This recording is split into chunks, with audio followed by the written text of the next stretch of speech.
Welcome to Pennsylvania in Focus. I'm Eliana Kernodle. Sufficient aid, including healthcare funding to Pennsylvanians, is being asked of Norfolk Southern in a settlement request of the U.S. Department of Justice.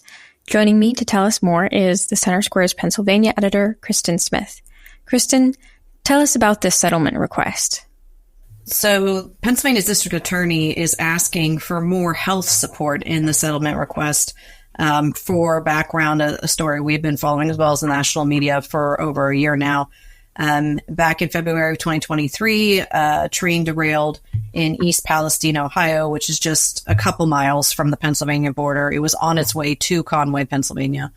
And there were toxic chemicals in some of the derailed cars, and Norfolk Southern made a decision to do a controlled burn of some of the cars to release the chemicals and prevent an explosion. Later, it found out the National Transportation Safety Board said that was not necessary, and in doing so really impacted the health and environment of the entire region, and Pennsylvania is definitely involved in that. So our state government is saying, the settlement, while there should be financial repercussions to Norfolk Southern for what has happened, there definitely needs to be more health and environmental support for residents. Yeah, can you get more into some of the specific ways that they want the settlement to address health issues? Sure. So they want healthcare treatment costs to be covered, essentially, for both present and future adverse health issues. There's already been some alarming conditions that have popped up in Pennsylvania residents.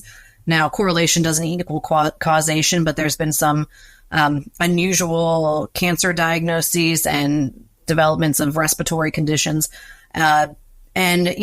Reasonable conclusion would be that this has to do with the controlled burn. But again, to make clear, that has not been specifically proven. However, as time goes on, these health impacts will become more concrete, and the state is saying that Norfolk Southern needs to be responsible for this.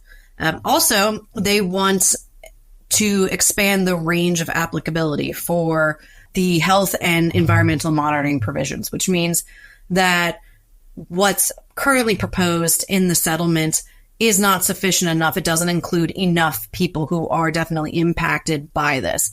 And then third, the National Transportation Safety Board, they released a report in June, recommendations to prevent this and what to do to respond to the community. And the state is saying that this settlement doesn't fully implement all of those recommendations. And so this is something that they think needs to be included before it can be finalized. And just to be clear, this is separate from some past settlements and class action lawsuits that have gone through before, right? Yes, there's been already multiple settlements, and I'm sure that there will be further legal action given just the enormity of this situation.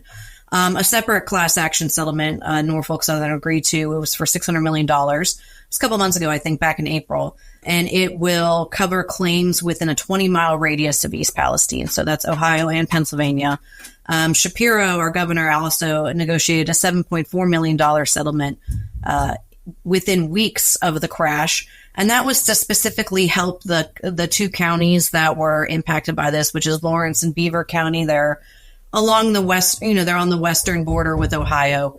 So there's definitely been some monetary damages sought and awarded in the past. So it's only a matter of time before this settlement is worked out too. But for now, that's where we're at with the legal negotiations, trying to get proper response and compensation for what happened. Well, Kristen, thank you for your insights on this story. Listeners can keep up with this story and more at thecentersquare.com.